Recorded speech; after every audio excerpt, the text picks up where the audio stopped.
Fala galera, bem-vindo a mais um Água, Café ou Chopp Gelado, chegando a 90 episódios, quase, Anderson? 88, olha o ano do meu nascimento, tá vendo que coincidência? E olha que, então combinou aqui com o nosso convidado, que foi um renascimento do Felipe Adalto aí no mercado imobiliário, vocês vão entender, mas antes de começar aqui eu quero falar do nosso patrocinador, a Kenlo. Você que é corretor, corretora, dono de imobiliária, gestor, tá precisando de uma solução para toda a rotina na sua imobiliária e no seu negócio imobiliário, a Kenlo pode te ajudar. E eu falo isso com propriedade porque a gente usa a Kenlo aqui na DF Casa Imóveis e gosta muito da solução da Kenlo. Tanto para venda, locação, administração, enfim, várias soluções que eles podem te ajudar. Quer receber um atendimento personalizado e entender como a Kenlo pode ajudar você? Tem um QR Code ou um link aqui na descrição. É só se cadastrar que o pessoal da Kenlo vai entrar em contato com você e vai te dar um atendimento de forma personalizada. E começando aqui mais um episódio. Caramba, 88 episódios, hein, Anderson? Quem diria, hein, que chegaríamos aqui, hein? E hoje eu tô aqui, com a Laura, uma pessoa muito especial. Vocês vão entender aí os diversos motivos por isso. A Laura, se você ainda não viu o nosso reality show lá, tô até confundindo, Anderson. É o PIV Reality Show. A Laura foi uma pessoa que aceitou esse desafio comigo. Vamos ver se a gente consegue trazer um pouquinho disso daqui só dentro desse episódio. Mas o episódio está no ar. Vai lá, assiste. Daqui 3 semanas a gente está gravando. Esse episódio vai pro ar depois de algum tempo. Pode ser que tenha mais 2 ou 3 episódios, mas está muito bacana. E a gente vai falar um pouquinho disso lá pro final da nossa conversa. Então hoje eu quero trazer aqui a Laura. Laura, muito feliz de ter você aqui. Fique à vontade para se apresentar para a nossa audiência. A alegria é minha, Fê. Você é um querido do meu coração, assim. E fiquei muito feliz com o convite. Participar disso, para mim é uma honra, né? Você é uma pessoa que agregou muito para mim no ano passado, né? No primeiro semestre com o PIV, que foi uma oportunidade que eu tive de presentear meus corretores, os corretores da minha diretoria, levá-los até o PIV. A gente não tinha tanta proximidade, aí surgiu o convite do reality, né? Do reality show. E que foi uma coisa assim, totalmente fora da caixinha, mas que eu adorei participar, que eu só tenho a agradecer mesmo. Para mim é uma alegria estar aqui. Muito feliz. A Laura é uma pessoa fora da curva no mercado imobiliário, vocês vão entender por quê. Mas antes de mais nada, Laura, como que você chegou no mercado imobiliário? Como que você caiu nesse mundão? Então, sempre trabalhei CLT, desde os meus 15 anos, sempre CLT. E meu último emprego eu trabalhava há 18 anos com engenharia de planejamento e qualidade. Eu trabalhava numa empresa que prestava serviços para a Votorantim Metais, né? Trabalhava com mineração. E eu me sentia muito segura nesse lugar, porque eu estava há 18 anos, dominava todos os processos, né? Entendia muito bem do que eu estava fazendo, e eu tinha a segurança, né, do CLT. E aí eu comecei a namorar uma pessoa que era do mercado imobiliário. E eu também tinha uma amiga que tinha ingressado no mercado imobiliário. E eles começaram a pedir, né? Querer que eu entrasse no mercado. Não, você conhece muita gente, você é muito comercial. Aquele pitch de contratação ali, né? E eu achava aquilo, eu falei, gente, mas o que eu vou fazer no mercado imobiliário, né? Tenho meu 13º, tenho minhas férias, nunca tinha vendido nada. Então eu falei, como que eu vou vender apartamento? Olha que visão limitada, né? E eu acho que é isso que, quando a gente é CLT, você tem uma visão um pouco mais limitada. E então, aquilo para mim, aquela situação, aquele universo, era uma coisa que, fora de cogitação.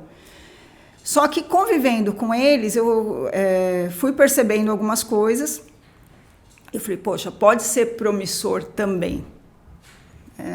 E eu tinha 42 anos. Chegou um dia que, infelizmente, meu chefe teve que acabar me mandando embora, porque entrou uma crise mundial, tal. E eles falaram, agora é o momento, agora você pode tentar. E assim, eu gosto, eu falei, vou aceitar esse desafio, mas não para tentar, mas para fazer o meu melhor, e eu vou testar isso, né, vou no meu limite com isso, eu vou fazer tudo que tem que ser feito ali, mais do que esperam de mim, mais do que eu vou me propor a fazer. E quando eu comecei, eu entendi muito rápido, assim, que As 2 primeiras questões que eu ia ter que cuidar era da gestão das emoções e da gestão do tempo. Eu entendi muito rápido. Porque como eu vim do CLT, eu sempre trabalhei CLT, eu achava um absurdo. Eu chegava no plantão e as pessoas se dispersavam, né? Iam tomar um café, iam fumar, iam falar mal da vida dos outros. O clássico, né? O tempo voando, né? O clássico. E assim, e a hora que via, passava o dia. E eu precisava eu queria criar uma rotina como a que eu tinha. Eu gostava de rotina, sempre gostei de rotina. Então, eu falei, eu preciso criar uma rotina, um processo para que eu consiga ter resultado. E aí eu fiz. Então, assim, eu ia de manhã, fazia roleta. Naquela época não tinha anúncio, geração de leads, era panfletagem, porta a porta, ponto de captação. Revista, televisão, rádio. Telefone. Era esse tipo de trabalho. Então, eu criei um processo para mim, dentro do que eu achava que era possível. Então, assim, dentro da minha rotina, eu ia lá, fazia a roleta, tirei número alto. Eu já tinha que ter engatilhado o que eu ia fazer na próxima. Eu não podia ficar sem tarefa. E aí foi indo. Eu fiquei 2 meses nesse pirata. E aí eu tive um excelente resultado, graças a Deus, assim, no lançamento. E foi uma coisa que mexeu muito com a minha cabeça. Por quê? Em 2 meses eu ia para o plantão, todo dia pedindo a Deus assim, Senhor, me mostra se eu estou fazendo a coisa certa. Porque era tão diferente de tudo que eu já tinha feito. E o coordenador virou para mim e falou, a sua obrigação, você tem a obrigação de saber apresentar o produto e o empreendimento e a região. O empreendimento chamava-se Marco Zero, em São Bernardo. Eu apresentava o Marco Zero até para o poste. Eu só falava de Marco Zero, porque eu tinha muito medo de passar vergonha, né? Falei do cliente me explicar, eu ter que explicar e não dá certo. E ficou gravado uma coisa para mim também, que no primeiro dia que eu entrei, era uma tenda, não era o plantão ainda, o coordenador pediu para uma corretora me apresentar o projeto. E ela pegou o book e ela começou a me apresentar o projeto. E assim, a primeira coisa que eu perguntei para ela, né? Eu falei assim, há quanto tempo você está aqui? Ela falou, 5 anos. Eu falei, meu Deus do céu, isso aqui deve ser um trem muito difícil. Porque eu não compraria dela. E ela está há 5 anos aqui. Porque assim, eu estava quase dormindo na apresentação dela. Então eu falei, nossa, eu tenho que estudar muito, eu tenho que entender muito disso aqui, eu tenho que fazer o meu melhor para eu poder vender. Porque vender apartamento, se é isso aqui que ela está me apresentando, é muito difícil, eu vou ter que inovar alguma coisa aí, né? E aí eu percebi que as pessoas iam muito no automático. E eu comecei a estudar muito sobre vendas e eu buscava muita informação, sabe? Eu sempre tive muita fome de informação, de saber como as pessoas pensam, por que elas pensam, como elas agem. E eu observava e eu falava pro meu coordenador, eu falei, nossa, mas não existe um processo, né? Ele olhava para mim e dava risada, né? Eu falei, mas isso aqui é vendas, não tem processo. É venda, é assim mesmo. No lançamento eu quase enlouqueci, assim, aquela bagunça e tal. Mas eu comecei nesse projeto, eu fiquei 1 ano como corretora, eu gostava muito de ser corretora, mas eu me incomodava, eu gostava muito de ajudar. Então, assim, por exemplo, se não tinha, o coordenador não estava no plantão e tinha lá um corretor na vez, o corretor era novo, eu ficava para poder ajudar aquela pessoa, porque eu sabia que às vezes era um sim ou não ali, sabe? Era decisivo para aquela venda. Então, eu ficava para ajudar e eu não pedia 50, eu não pedia nada. Porque eu falava, nossa, eu vou aprender mais, eu vou aprender a fazer uma mesa, eu vou aprender, estou treinando. E aí, com 1 ano, eles me fizeram um convite para ser gerente. Eu não queria aceitar, não aceitei. Eu falava, não. Aí eles me convocaram, me fecharam numa sala. Falaram assim, olha, você vai ter que ser gerente. Eu falei, mas eu não tenho experiência. Eu não me sinto segura ainda para fazer uma mesa, uma negociação. Eu posso, de repente, perder uma negociação. Entendeu? Eu não me sentia segura para isso. E aí ela me falou, olha, gerente não perde corretor por conta de mesa, de negociação. O gerente perde o corretor por falta de proximidade. Sim, relacionamento, né? Por falta de proximidade. E assim, ela calou minha boca, né? Porque eu sabia que aquilo era uma verdade, o que ela estava falando era uma verdade. Eu vi muita gente desistindo da corretagem e que poderia ter dado certo. Se alguém tivesse pego lá na mão e, sabe, entendido. Porque, assim, a corretagem é uma coisa muito dinâmica. É aquela coisa, a gente está sempre apagando incêndio, procurando a venda, mas a gente não para procurar conhecimento. A gente vai atrás do que é urgente, que é a venda, e não vai atrás do que é importante, que é fazer uma base forte. Sim. É você aprender sobre comunicação, aprender sobre pessoas, aprender sobre produtividade.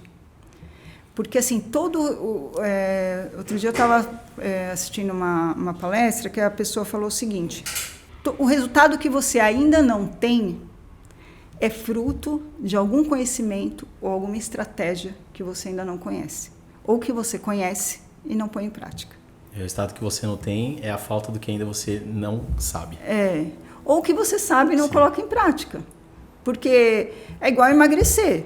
Você sabe o que tem que fazer para emagrecer? Tem que fazer academia, você tem que comer menos. Por que a gente não emagrece, gente? Parece que eu só sei o que é engordar. Depois do reality eu acho que engordei uns 5 quilos. Então, assim... E aí abriu a porta da gerência para mim, eu aceitei o desafio. Eu falei assim, eu vou tentar, mas você me dá liberdade para eu fazer o que eu acredito, o que eu acho que vai funcionar? Ela falou, não, tudo bem. Aí, na minha cabeça de corretora, né? Eu falei, poxa, o corretor, ele não tem... Naquela época a gente só tinha etiqueta, né? Porque só tinha panfleto. Sim. Então era etiqueta e sulfite, né? Sulfite para fazer filipeta. E assim... Às vezes tinha corretor que não tinha dinheiro para uma condução, não tinha dinheiro para uma marmita, às vezes no meio do dia ficava ali no café e na bolacha, né, ali no... Ou só no café mesmo. Ou só no café mesmo. Então, assim, eu falei, cara, como o cara vai ter 10, 15 reais para comprar etiqueta? Aí, na época, o Donato foi meu primeiro corretor, ele foi a única pessoa que quis ficar comigo. Que ninguém queria, né? Falou assim, ela é muito nova, né? E o Donato foi ao contrário. O Donato falou assim, não, se ela ficar, eu iria sair da empresa, né? Ele estava querendo, ele falou, se ela não ficar, eu saio da empresa. Se ela ficar, eu fico com ela. Ele era corretor junto comigo. E aí, assim, ele foi uma das pessoas que me ajudou muito, porque ele abraçou essa cultura que eu queria colocar. No que eu acreditava. Falei, pode ser uma loucura, pode ser... As pessoas falavam, nossa, mas isso é bobagem e tal. E para mim não era. Eu falei, vou andar na contramão nesse sentido. Fui muito criticada, muitas vezes. As pessoas falavam, a Laura gosta de rasgar dinheiro. E para mim não era isso. Eu acho que a gente, às vezes, investe dinheiro em pessoas erradas. Eu me decepcionei muito, eu me frustrei muito.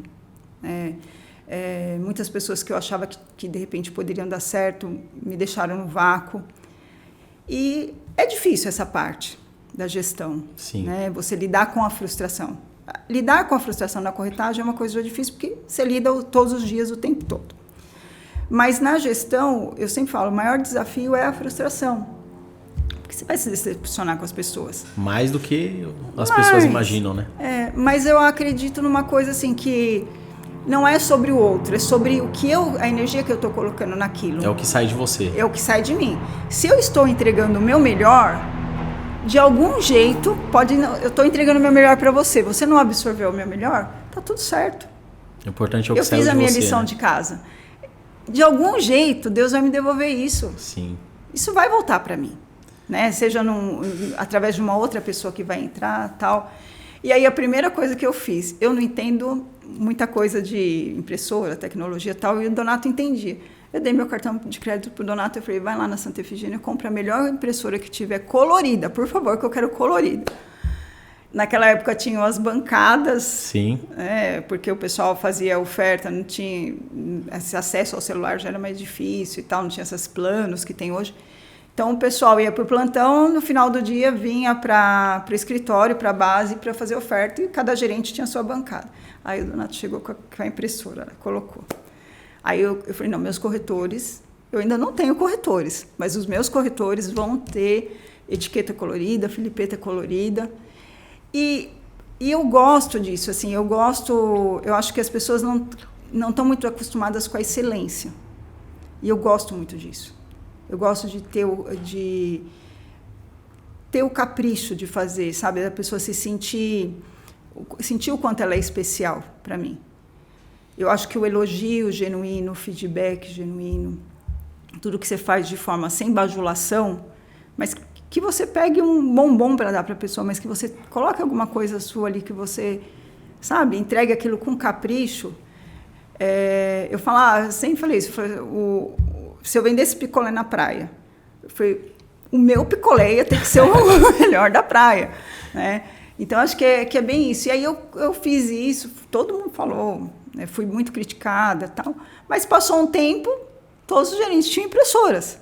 Eu vou te falar, você estava falando aqui, eu estava lembrando a minha trajetória no mercado imobiliário. Quando eu entrei, né? E aí eu fiz um plantão específico que eu fiquei lá quase 6 meses, né? Que foi, tipo assim, a virada para mim, né? Que eu fiquei todo esse período praticamente sem vender. E aí o que eu fazia?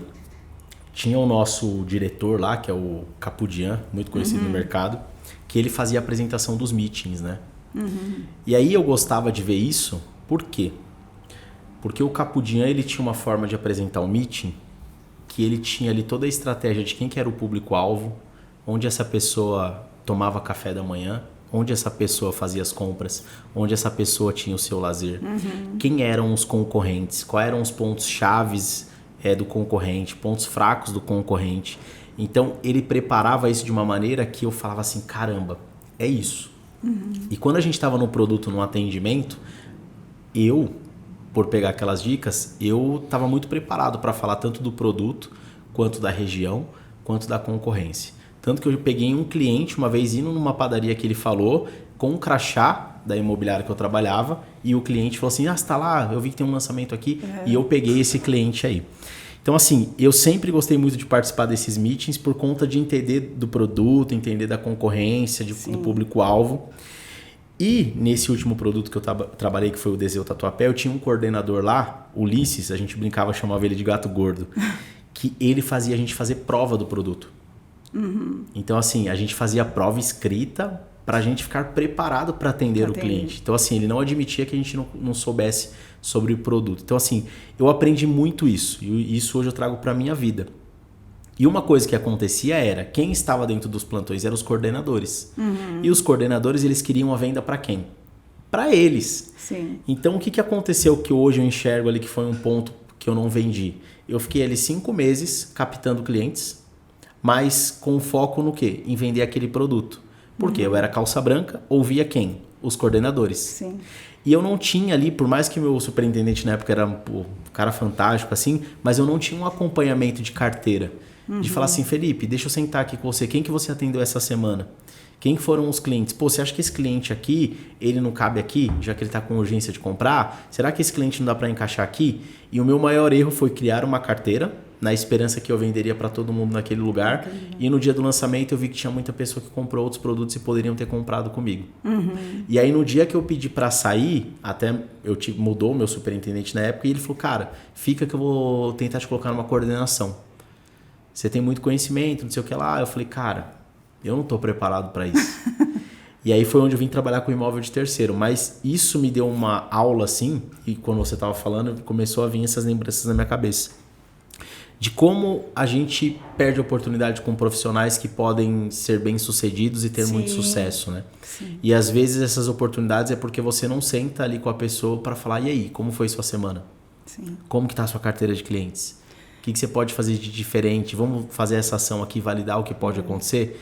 Então, quando a gente fala de gestão, de liderança, aí é muito de você entender cada pessoa e o momento que ela está, né? E cada pessoa é um universo, né? Sim. Então, assim, eu gosto muito desse desafio foi muito bom para mim na gerência. Eu fui contratando pessoas, durante muito tempo eu fiquei com 5 corretores só. E eu ensinava todos os processos para eles. Eu era louca do passo a passo. Tudo eu fazia o passo a passo, porque parece uma besteira, mas eles iam lá e consultavam. Assim, eles tinham uma direção, eles tinham uma cartilha, né? E ali, sem perceber, eu não tinha essa intenção, eu criei uma cultura. E eu sempre falava com eles o quanto era importante, o que eu sonhava para a nossa equipe, que eu queria que fosse um pelo outro. Tanto é que isso ficou. Um pelo outro foi uma coisa que ficou na nossa equipe. É um pelo outro, é um pelo outro. Só que eu só não falava, mas eu mostrava isso para eles também, né? O quanto eu estava ali comprometida com eles. Então, quando eu mostrava isso, eu também podia cobrar. E aí nós saímos, chegou um momento que eu não estava muito feliz lá onde eu estava. O Vono já tinha feito, o Vono Menderico tinha feito uns 3 convites para mim durante o ano de 2015, para eu vir para Plano, mas eu era do ABC, não conhecia nada de São Paulo. Eu falava, não vou, para que eu vou sair daqui? Porque eu acho que a pessoa que está na liderança, ela tem que ter alguma coisa para me ensinar, para me inspirar, para eu buscar. E eu sempre quis, assim, eu vou contratar pessoas que eu possa desenvolvê-las, mas que elas tenham pontos fortes diferentes dos meus. Porque aí eu vou aprender muito mais e eu vou criar um time muito mais forte. E tem muito líder que não quer que essas pessoas tenham esses pontos, né? Eu adorava quando os meus corretores apareciam, porque eu falei, caramba, eu estou fazendo um bom trabalho. Ô, Laura, você falou uma coisa aí que é a segurança, né? Na época do CLT. E eu até falei eu fui na convenção do Sheik, né? E eu falei sobre isso lá, de que quando a gente vem para o mercado imobiliário, é a liberdade. E a gente precisa escolher entre a segurança e a liberdade, né? E aí eu até brinquei e trouxe a analogia do passarinho na gaiola. O pássaro na gaiola é a segurança ali, ó. Sim. Né? Mas imagina o pássaro que pode voar para qualquer lugar, a liberdade que ele tem. Sim. E quando a gente vem para o mercado imobiliário, muitas vezes saindo de um CLT, que é a nossa segurança de todo mês está ali, não sei o que lá, a gente encontra uma liberdade que é fantástica, né? Só que ela tem um preço. Para a gente conseguir voar alto, a gente precisa se desprender da segurança. Sim. E muitas vezes é difícil, né? E para a gente voar alto também, a gente tem que entender que a gente precisa ter essa disciplina todos os dias, né? Sim. Porque senão a gente pode se perder no meio desse voo e cair. E é tão louco isso, né? Porque eu até estava comentando esses dias numa reunião. Quando você é CLT, você se propõe, você, né, se catequiza ali para você entrar num determinado horário, você vai entrar, você pode estar cansado, você pode estar de ressaca, você pode estar com dor de cabeça, mas você vai. Você bate o seu cartão, você fica lá, você tem o seu cronograma de trabalho, as tarefas que você tem que fazer pela manhã, você tem o seu horário de almoço, você tem as tarefas que você tem que fazer à tarde, e aí o que é semanal e dentro do mês para você fechar um resultado, né, de produtividade, entregar aquilo e manter o seu emprego. E a gente faz isso muito bem. A maioria das pessoas que são CLT, né, fazem isso na maior parte do tempo muito bem, para enriquecer outra pessoa. Só que quando a gente chega no mercado imobiliário, e aí é uma reflexão, né? Poxa, por que eu não faço exatamente isso para me enriquecer, para enriquecer a minha vida, para poder transbordar na vida das pessoas, da minha família? Não digo só financeiramente, não, porque o mercado imobiliário ele muda vidas. Sim. Mas não basta você só focar no dinheiro. O dinheiro é consequência. Não adianta você correr atrás do dinheiro. Mas eu tenho conta para pagar. Ok. Mas se você não entender qual o seu porquê, por que eu estou fazendo isso, na primeira frustração que você tiver, você já vai pensar em desistir. E todos pensam em desistir. Todos nós que entramos no mercado imobiliário, teve um momento que a gente pensou em desistir. E aí o Menderico falou, não, aqui é uma empresa diferente. Que você vai ver que é diferente. Tal. Eu falei assim, estou pedindo tanto a Deus, né, um caminho. De repente, esse é o caminho. E eu fui para Plano, feliz e saltitante. Só que o produto que eu ia fazer, que era um produto específico em Mauá, né, o RI demorou para sair. E assim, eu cheguei com 33 pessoas. Eu tinha, em média, 25 corretores, mais ou menos. Só que quando eu saí da empresa, veio muita gente, não tinha o dia do perdão. Sim. Então, teve muitas pessoas de outras equipes que queriam trabalhar conosco, né, com a nossa equipe, e acabaram vindo com isso. E foi uma surpresa muito feliz para mim, assim, porque eu fiz o convite para eles, fiz o convite assim, falei, olha, eu recebi um convite, uma reunião, avisei, a partir de tal data eu não vou estar mais aqui. Se vocês não, em nenhum momento eu assediei ou falei, olha, vem comigo que eu vou te prometer isso, aquilo. Não precisava disso, né? Eu quis deixar as pessoas à vontade, porque o que é uma boa proposta para mim pode não ser para outra pessoa. Sim, é situação, né? É situação. E aí eu fui lá, fiz o meu cadastro, escolhi meu nome e tal, porque já existia uma Áurea, né? Na verdade, meu nome de batismo é Áurea. Aí escolhi meu nome e fui na fé. Na outra semana, foi engraçado que tinha os dias específicos lá para fazer o cadastro. Aí a menina do RH me ligou, ela falou, Laura, você devia ter avisado a gente, porque tem uma fila de pessoas aqui no corredor, o corredor está cheio. Eu falei, como assim? E aí eles me mandaram as fotos, tal, de que veio todo mundo, fizeram uma surpresa para mim. Então, assim, aquilo para mim, como gestora, foi muito gratificante. Por quê? A gestão no mercado imobiliário é gestão pura. Sim. Você não está pagando salário, você não está dando ajuda de custo, você está vendendo uma ideia que às vezes a pessoa acha lunática, né? E a pessoa confia mais no CPF do que no CNPJ. Total. E sempre quando eu contratava, eu nunca fui uma gerente que contratava falando assim, você vai ficar rico, você vai ficar milionário. Porque eu sabia que isso não era uma verdade. É lógico que o mercado imobiliário muda a sua vida. Mudou a minha, mudou de muita gente que eu conheço. Mas eu falava, isso aqui é BOP. Vai chegar uma hora que você vai pedir para sair. É só para quem acredita. Então, eu já deixava a pessoa meio que preparada. Eu falei, o primeiro desafio vai ser dentro da sua casa. Porque eu, com 42 anos, eu chegava em casa, minha mãe falava, filha, quando você vai arrumar um emprego? Minha mãe falava isso, eu até brinco, até no dia do aniversário dela. Eu falei, fala aí, mãe, por que você... Ai, filho, mas é que a gente fica preocupado e tal. E tem uma coisa que você falou assim, eu nunca pensei em desistir da profissão. Sério? Porque, assim, eu só vim para a profissão porque eu tive um forte desligamento emocional ali. Porque meu sonho era trabalhar num banco, né? Olha. Então, assim, quando você é CLT, você sonha em trabalhar em um CNPJ. Uhum. Né? E aí eu fui, por incompatibilidade com a minha liderança, eu fui desligado. E assim, eu ganhei, tipo, acho que foi 5 ou 10 dias de folga, sem descontar das férias, por conta de produtividade. Não. Então, assim, eu tinha números, mas por incompatibilidade, eu era jovem também, tá tudo certo. Eu queria até um dia encontrar essa pessoa para agradecer ela, porque se não fosse por ela, eu não estaria aqui hoje. Só que aquilo ali, eu falei assim, caramba, meu, como que os meus sonhos podem estar na mão de outra pessoa e eu não posso controlar isso? Então, depois eu arrumei um outro trabalho, mas eu falei assim, um dia eu quero trabalhar com algo que dependa somente de mim. E eu não queria mais passar por aquilo. Então, assim, aí até eu falo assim, cara, galera, o que vocês estão dispostos a arrancar da vida de vocês para ir em busca do que vocês querem? Sim. Porque a distância do ponto A para o ponto B só está no que a gente precisa desapegar. E tem alguma coisa ali, eu sei o que faz para emagrecer, mas tem alguma coisa ali que eu ainda não estou disposto a largar, que é a cerveja no final de semana, que né? Você entendeu? Então, assim, o que você está disposto a largar para transformar a vida que você tem hoje para a vida que você quer amanhã? Sim. Porque a diferença tá aí. O que eu quero ser lá na frente começa na vida que eu levo hoje. Você sabe que é interessante isso, assim, porque eu tinha muita vergonha de fazer oferta. Assim como eu tinha vergonha de entregar panfleto, assim como eu tinha vergonha de fazer o ponto de captação, porque aquilo era uma coisa que eu nunca tinha feito. Sim, e quando a gente vem do CLT, parece que a gente está se diminuindo, Exatamente. né? Exatamente. Você entra nessa coisa assim, poxa, mas... Eu preciso disso. Eu estudei, né, e tô aqui e tal. E assim, foi interessante porque eu comecei, aí não era nem lista de e-mail, né, era lista de leads, nada, né, quentes, eram listas frias, né, que a gente fazia. Eles pegavam lá da região e toma aí e faz, né.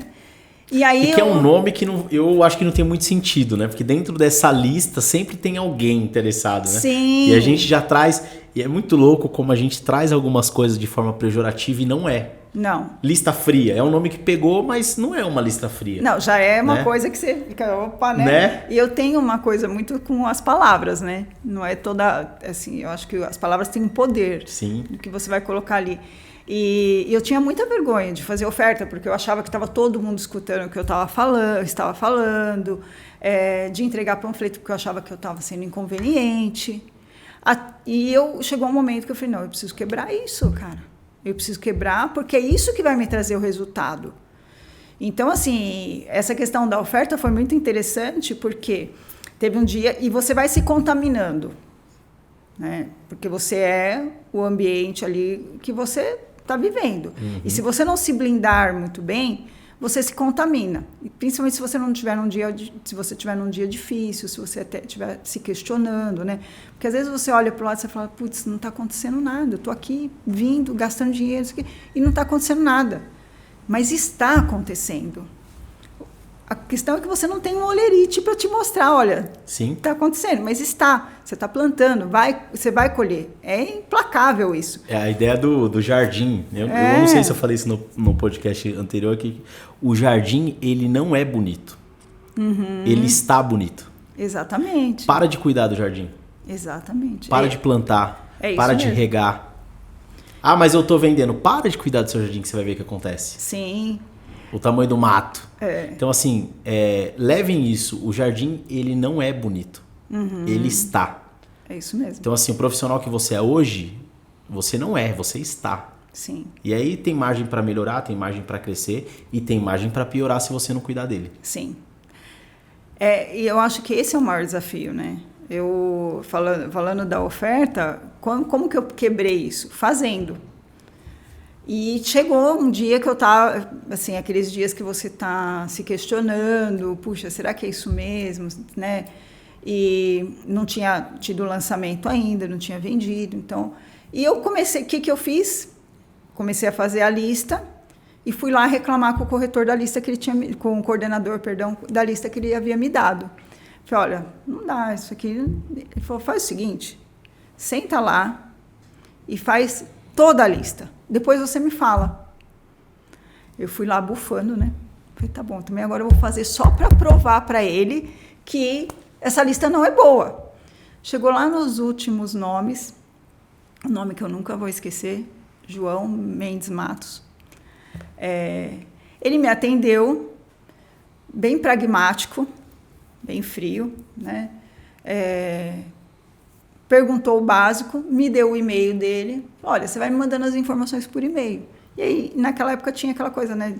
Lança o decorado, aí sai linha de tabela, aí depois sai a tabela, depois o lançamento. O último é o decorado.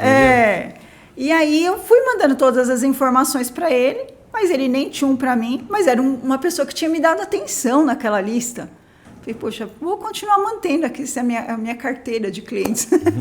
E eu continuei mantendo ali, dando atenção para ele. Chegou no dia do lançamento, esse cara, ele falou, acho que ele respondeu um e-mail meu, perguntando alguma coisa a respeito do preço.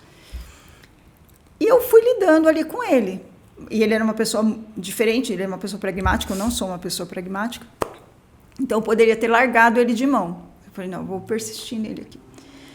E aí, chegou no dia do lançamento, uma chuva, 7 horas da noite, chamou meu nome na recepção, indicação. Eu falei, nossa, mas eu não agendei ninguém. Não estava esperando ninguém naquele momento. Aí, eu cheguei na recepção, ele estava com as 2 filhas, ele se apresentou para mim, ele falou, olha, sou o João Mendes Matos. Eu falei, não acredito que ele veio. E esse cara, ele comprou 2 lofts e 2 salas comerciais. Ali. Nunca mais eu tive vergonha de ofertar. E aí eu entendi que é o volume. É quanto mais eu faço. E isso foi uma coisa que eu sempre passei para os meus corretores. Você tem que ter qualidade de volume. Qualidade de volume. E quando eu cheguei na Plano, que eu cheguei toda feliz e saltitante e tal, né? Um mercado novo, vim do médio alto, vou aprender sobre minha casa e minha vida. Tal. Eu sempre falo do ciclo, quem me conhece já sabe que eu falo isso, ciclo da mudança. Sim. Né? Que o ciclo da mudança ele tem lá as 4 fases, da decisão, o RU, né? E aí vem o caos. Isso em qualquer mudança que você faz, né? E veio o caos. Infelizmente, o RI não saiu, nunca tinha acontecido aquilo naquela época na Plano. E aconteceu justo quando eu entrei, eu falei, putz, bem na minha vez, né? E nós tínhamos feito um trabalho muito forte. Tínhamos captado muitos clientes. Minha equipe era muito boa de rua, sabe? O pessoal gostava de trabalhar e trabalhava muito junto. Então, isso gerava um resultado legal. E aí não veio, demorou 6 meses para vir o projeto. Eu já estava, assim, no meu limite, passei do meu limite. Eu perdi muitas pessoas nesse momento, as pessoas foram embora. Eu tive que lidar com a questão da concorrência, até do lugar que eu tinha saído. Falar, olha, tadinha da Laura, tá vendo? Iludida. Falei para ela não ir? Falei, sabia. Ela foi e agora deixou vocês na mão. Falava para meus corretores e tal. Aquilo era muito difícil para mim, para eu administrar, né? O sentimento, assim, de frustração que eu tinha e de, putz, né, será que eu fiz a coisa certa? Só que, em contrapartida, eu olhava muito para o lugar onde eu estava. E o que estava acontecendo com as pessoas que estavam naquele lugar. E a Plano era uma empresa muito próspera. É uma empresa muito próspera. As pessoas cresciam muito ali. Eu ouvia muito. Eu adoro ouvir histórias. Uhum. E aí eu perguntava, nossa, há quanto tempo você está? O que você está fazendo? Né? E as pessoas iam me contando. Na segunda-feira, por exemplo, eu ia para as reuniões, eu não tinha números. Só tinha corretores, não tinha números. Eu pegava os números de todos os gerentes, né, porque falava lá os números da semana, tal, eu ia pegando para mostrar para eles. E toda semana eu fazia reuniões. Se você me perguntar assim, Laura, para que você fazia reunião se o RI não ia sair? Era uma forma de eu trazê-los para perto de mim e de eu entender qual era o termômetro de cada um. E eu sempre fiz reuniões em círculo, porque eu gosto dessa proposta. Eu acho que quando você coloca as pessoas em círculo, elas vão prestar mais atenção e elas vão se olhar, a conexão vai ser maior. E até para mostrar para eles que ali todo mundo era líder daquela equipe. Todo mundo tinha responsabilidade sobre aquela equipe, aquele time, né? E ali nós ficamos. Eu fazia as reuniões com eles, mostrava os números. Eu estava como última do ranking. Eu fiquei 8 meses como última do ranking. Então, você se questiona, assim, você se questiona sobre a tua competência, se você, de repente, não teve sorte, você começa a se sentir diminuído, né, de alguma forma. Eu sentia isso, mas eu lutava muito contra isso também, porque eu pensava o seguinte, essa coisa de entregar o melhor. Eu não tinha nada para apresentar de novo para os meus corretores, mas eu estava ali. Presente, porque eu não ia abandonar o barco. Eu não folgava, todo dia eu estava no plantão. Porque eu pegava um aqui, outro ali, e assim, e todo mundo passando por dificuldades, e aquelas pessoas compraram uma ideia. Mas eu fui perdendo aquelas pessoas. Então, nós éramos em 33, nós ficamos em 12. E, assim, também dentro da minha vida pessoal, eu conto isso para as pessoas entenderem que todos nós passamos por batalhas individuais. E não dá para você mensurar, porque às vezes o que é uma chuva para um pingo para um é um furacão para outro. E naquele momento eu estava passando uma batalha individual com meu filho, né, uma necessidade, meu filho é cadeirante, e essa é a realidade dele. E que bom, porque eu aprendi muitas coisas com ele. Eu acho que a primeira gestão que eu fiz foi através dele, de desenvolver a resiliência, a paciência e entender que todo mundo precisa de alguém que acredite nele. Talvez se eu não tivesse acreditado no meu filho, ele não seria capaz de muitas coisas que ele é hoje. Então, foi um desafio para mim, porque eu fui mãe muito jovem, tinha 19 anos. Então, ele foi uma escola para mim. Eu não seria a mesma pessoa se não fosse o Marcelo. Então, eu tirava muito isso disso. Eu acreditava nas pessoas porque eu falava, caramba, é possível. Para o meu filho trocar de roupa, que é uma coisa simples. E ele já tinha uma certa idade. A fisioterapeuta falou para mim, você tem que deixar ele trocar. Ele demorava 1h30. Ele ficava numa cama, eu ficava sentada na outra, esperando ele até... Porque ele tinha que achar, eu poderia até, a fisioterapeuta, ensinar ele como poderia ser, né? Falar, pode ser desse jeito, pode ser daquele jeito, mas ele ia ter que desenvolver o jeito que ficava melhor para ele, né? E naquele afã de mãe, né? Que mãe desesperada, talvez não, o meu reflexo era ir lá e ajudar, falar, não, vamos resolver isso aqui, vamos ajudar.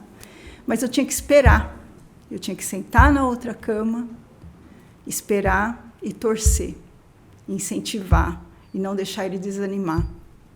Não deixar ele, porque muitas vezes ele se irritava, porque ele não estava conseguindo. Ele se irritava, ele chorava, mas eu tinha que estar ali com ele. Então isso me ensinou muito para a gestão, para a vida, sabe? Então o Marcelo foi um presente de Deus na minha vida, não tenho a menor dúvida. Eu não seria a mesma pessoa se não fosse o Marcelo.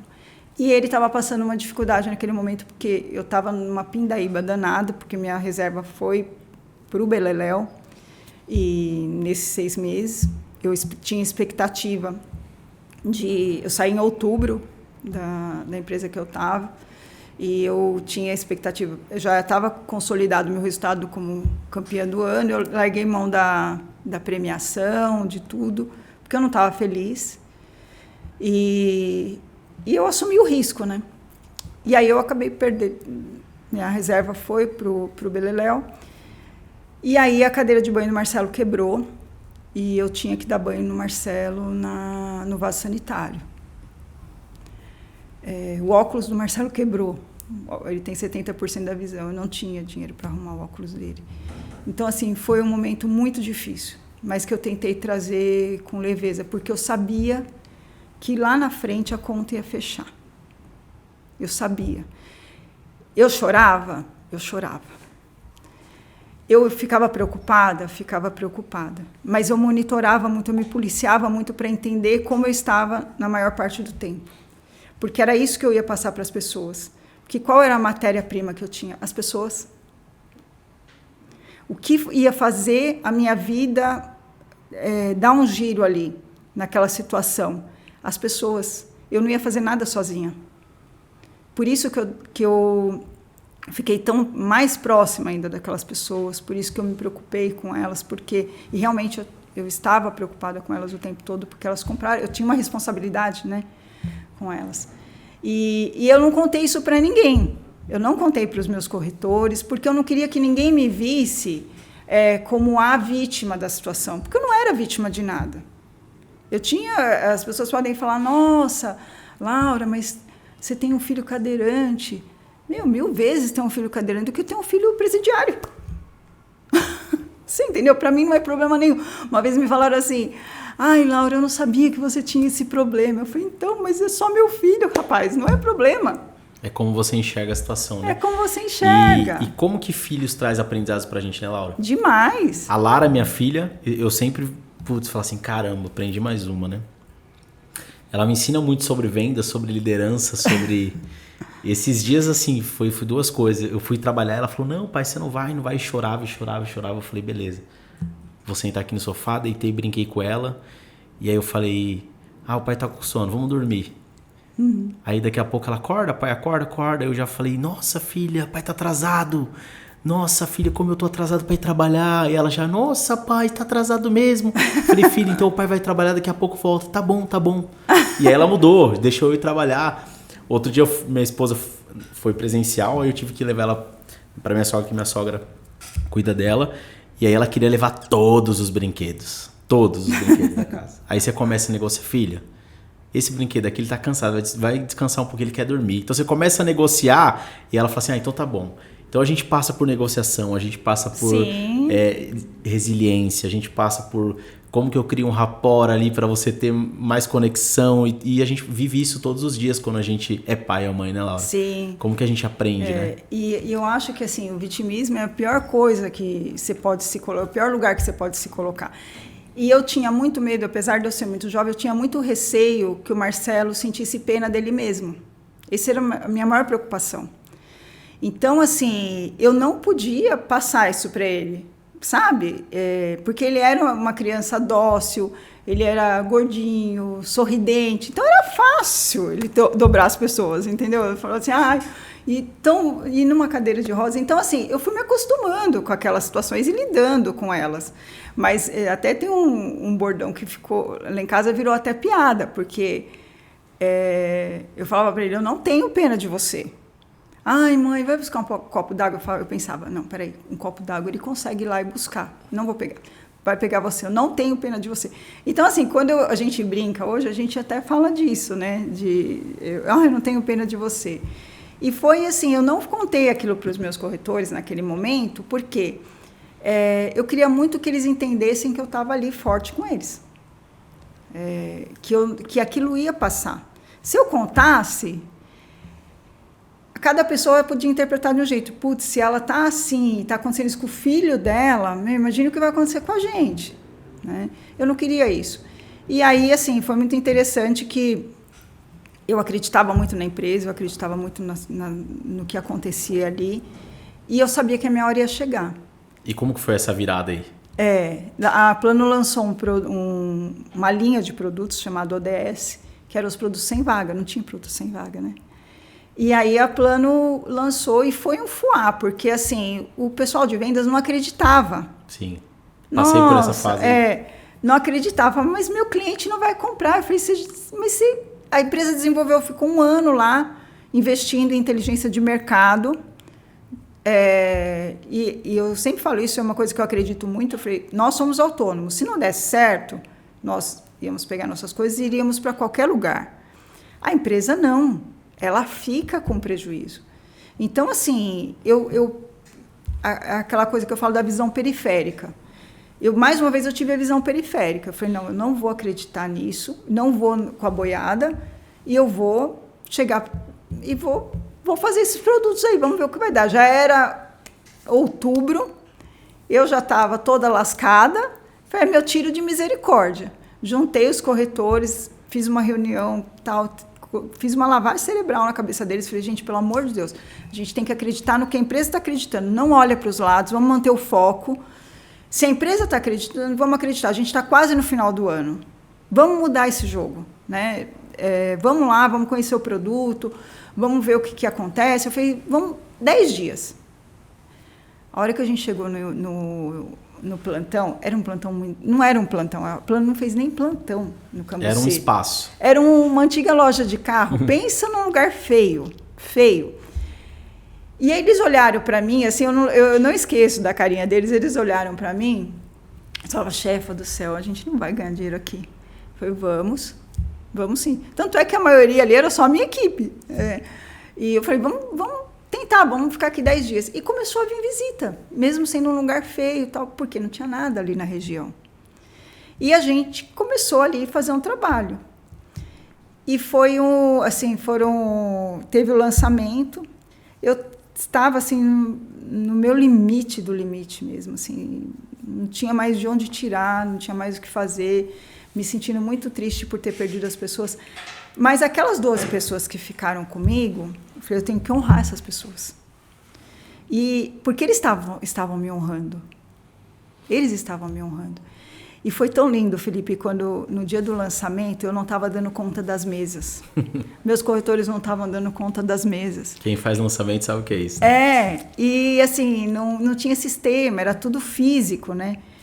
Um pegando cheque, outro do outro, que estava pegando do outro, sabe? Assim, para tentar ajudar. E eu tinha uma equipe muito unida. E essas pessoas, foi a sensação que eu tive não foi do dinheiro. É lógico que o dinheiro me trouxe um conforto, um alívio. Mas assim, cara, olha o presente que eu ganhei. Essas pessoas, assim, virando a chave junto comigo, ganhando dinheiro junto comigo, podendo transformar as suas vidas. Acreditaram numa ideia. É lógico que é todo um contexto, né? Mas Fabiano, Donato, Laís, Lancaster, sabe assim, pessoas que são para a minha vida, o que eles fizeram, o que a gente fez junto, nunca vou esquecer. E qual foi o resultado que vocês tiveram lá? Então, nos 2 primeiros dias nós vendemos 65 unidades. Caramba. Em 12 pessoas. E aí no final do ano teve... E a gente não tinha essa coisa assim, eles não divulgavam VGV e ranking, não divulgavam. Então ficava aquela expectativa. E foi interessante que eu cheguei no plantão no dia da festa do final de ano de 2016, né, para comemorar 2016, e eles, não, chefe, você vai ser campeão. Eu falei, gente, tira isso da cabeça. Tira, porque enquanto a gente estava lá, meu filho ficou internado durante 45 dias nesse período, porque ele estava com uma infecção grave, que ninguém descobriu o que era. E o pessoal lá ganhando dinheiro no Campo Limpo, sabe? E ali foi também uma situação interessante, porque foi em julho, agosto, e o produto foi um sucesso, fazia fila e tal. E eu, cara, eu não estou lá. Eu tinha alguns corretores lá. E no dia eu estava dentro do hospital com meu filho e eu precisava muito de um valor X. Muito mesmo. Eu não gosto da palavra preciso, mas naquele momento eu realmente estava nessa situação. Porque tinha algumas coisas que eu precisava fazer com eles e que eu tinha que estar com esse dinheiro. E eu não tinha de onde tirar. E a premiação, o Vono tinha me liberado da premiação, porque se não tivesse lá queimava, o Vono me liberou. E aí eu falei, não, eu ajoelhei ali no quarto e eu pedi muito para Deus, eu falei, me dá uma saída, porque assim, eu não estou vendendo, eu não posso. E veio assim na minha cabeça a premiação, era 6h da manhã. Eu pedi para uma enfermeira ficar com ele, porque eu não tinha quem ficasse com ele. Eu falei, eu vou e daqui a pouco eu volto. Eu não tinha vendido muito naquele projeto, porque eu não era da Zona Sul, tinha poucos corretores, mas eu fui a gerente que mais ganhou a premiação. E cada cheque que eu ia buscar chorando. Porque era Deus falando comigo, sim, sabe? Era um sinal claro, assim. Eu sempre falo, Deus fala de muitas formas o tempo todo com a gente.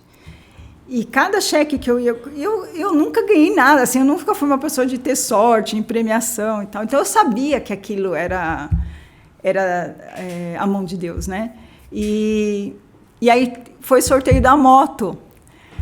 E ficou só eu e um gerente da Lopes. E o Vono e o Jean, eles ficavam assim para mim, racha, desesperados, assim, para eu rachar. Eu falei, não, essa moto é minha.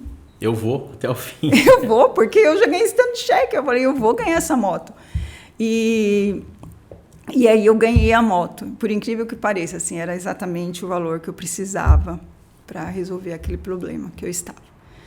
Então, assim, aquilo me deu mais gás ainda para continuar. E eu acreditando, última no ranking, na lanterninha, né? E aí foi a virada de chave no Cambuci. E no final, na festa de 2016, a gente levou o troféu de campeão. Aquilo, para mim, assim, eu falava, cara, como a vida é desafiadora. Sim. E a gente sempre, eu sempre falo isso, assim, um pensamento que me acompanhou durante muito tempo, era assim, o que teria acontecido comigo se eu tivesse desistido? Eu sempre que penso nisso, eu me emociono muito, porque foi um momento ali crucial para mim. E às vezes a gente desiste, porque eu sempre pensava assim, sabe, Fê? Qual a história que eu quero contar sobre isso que eu estou vivendo? Putz, eu vou contar a história que eu desisti, cara. Não. Eu vou contar uma história de superação. É sobre o que eu quero contar. Sempre que a gente está passando um momento de dificuldade, eu acho que é muito importante a gente ter em mente que isso passa. Tem uma frase muito famosa, né? Acho que é do Chico Xavier, que fala, isso vai passar, isso também passa, alguma coisa assim. Sim, tudo passa. Tanto um momento bom, e por isso que a gente tem que aproveitar ao máximo e agradecer pelos nossos milagres diários o tempo todo, até quando a gente tem um dia comum. Que bom que eu tive um dia comum. Sim. Laura, partindo para o final aqui, galera, vocês precisam acompanhar essa mulher, que ela tem uma história assim e coisas maravilhosas. Quase 1 hora aí já de episódio. Nossa, eu nem vi passar. Eu queria assim, sem entrar em muitos detalhes. Para quem não sabe, a Laura foi a pessoa que aceitou o nosso desafio do reality show, né? De maneira rápida, assim, como que foi para você? E o que você pode dizer para as pessoas, o que elas podem esperar do reality show? Foi transformador, assim, Eu sou muito encantada com essa coisa do desenvolvimento, né, das pessoas. E nós escolhemos pessoas muito diferentes, de perfis muito diferentes, de idades diferentes, de condições diferentes. E eu acho que o reality serviu, porque muitas vezes a gente entra no automático do dia a dia. E olhando aquelas pessoas com encantamento, às vezes a gente não tem noção de quem é a pessoa que está na nossa frente. Sim. Quem é a pessoa que está trabalhando conosco. Né? Quais são as dores daquela pessoa, quais são os sonhos daquela pessoa. Eu falo para os gestores, nunca contrate uma pessoa sem saber qual é o sonho dela. Porque o sonho dela vai dizer muito sobre ela. Então, assim, para mim foi transformador. Foi uma coisa nova, totalmente nova, porque quando você fez o convite, eu fiquei pensando, eu falei, mas como que ele vai fazer isso? E chegou um determinado momento, e uma coisa que eu gosto de ressaltar é que às vezes as pessoas podem pensar assim, mas é fácil você tirar resultado de 12 pessoas que de repente não estão vendendo, não estão performando, e você colocar lá o Felipe Adalto, que é uma pessoa de referência, para dar uma mentoria para eles, né, para ficar ali com acesso livre. Eles têm acesso livre ao Felipe no dia a dia, perguntar. E por incrível que pareça, o que aconteceu foi o que acontece no mercado.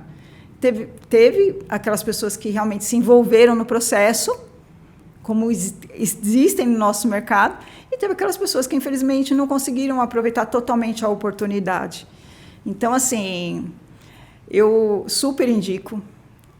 Foi um aprendizado enorme para mim. Eu acho que, muitas vezes, vários pontos de reflexão, porque, às vezes, a gente acha que uma coisa é óbvia e ela não é. Sim.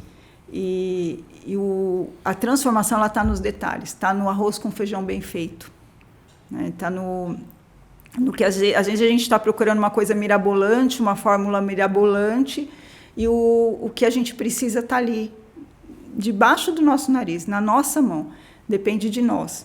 Então, assim, eu gosto sempre de deixar esse recado, assim, pessoas são portas, e você, Fê, você foi uma porta de transformação, uma porta de bênção na vida dessas pessoas, na minha também. Eu acho que a tua missão é muito linda. E eu acho que é nisso, eu acredito muito que é nisso que nós temos que pensar, nas pessoas. Sim. Tanto que a gente não investiu nenhum real em mídia, né? Sim. Foi 100% ali questões offline, questões de relacionamento, e o nosso foco dentro do reality show não foi vender. Isso que é mais interessante, né? Por mais que o resultado que ocorreu, eu achei que foi um resultado acima do que eu esperava, mas nosso foco não foi vender. Nosso foco foi levar as pessoas a entenderem de pessoas, na verdade, né? Sim. Então, assim, eu quero te agradecer por ter aceito esse convite, né? Por aceitar essa loucura e por ser a porta daquelas pessoas também, por permitir que elas estivessem ali. Então, assim, parabéns pela profissional que você é, pelo resultado que você tem, porque você, além de números, além de dinheiro, você pensa nas pessoas. Então, queria te agradecer publicamente por isso. Eu que agradeço, Fê. Nossa, não tenho nem... nunca... Já disse isso para você várias vezes, por mais que eu fale, nunca vou ter palavras para mensurar o que esse reality, o que essa experiência trouxe para mim, como pessoa, como profissional. E eu recomendo que todos assistam. Isso aí, galera. Indo pro final. Laura, pra você, água, café ou chopp gelado? Café. Sempre. Isso aí. Galera, mais um episódio no ar.